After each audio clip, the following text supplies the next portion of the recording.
متشکریم. خلاقیت تولید یک اندیشه و فکر جدیده و نوآوری عملی ساختن اون فکر جدید. ویژگی افراد موفق در این بازار اینه که بتونن با خلاقیت و نوآوری راه جدیدی رو برای کسب درآمد ایجاد کنن.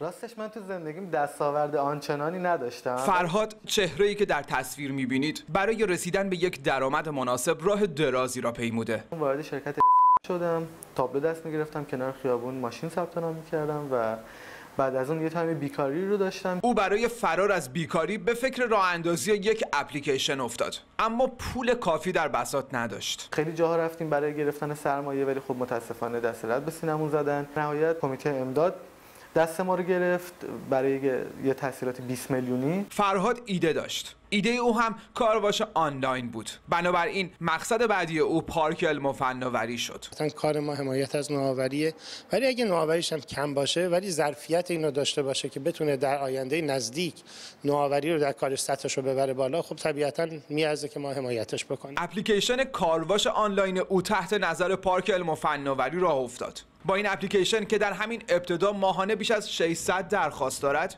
کارواش به محل کار یا خانه شما میآید. نکته‌ای که برای من جالبه و شاید برای شما هم اینطور باشه اینه که من اینجا هیچ مخزن آب و یا شلنگ آبی نمیبینم و سوال اینجاست که این بچه‌ها چطور ماشین رو تمیز میکنن. برای تمیز کردن ماشین از مواد نانو و دستمال‌های مخصوص استفاده می‌کنیم که حتی یه قطره آب هم توش نیست. در شستشوی هر ماشین با این کارواش آنلاین که به عنوان یک واحد فناوری رسمی شده، از هدر رفتن 270 لیتر آب صرفه‌جویی می‌شود. هم صرفه‌جویی در وقت، هم صرفه‌جویی در آب، هم صرفه‌جویی در سوخت.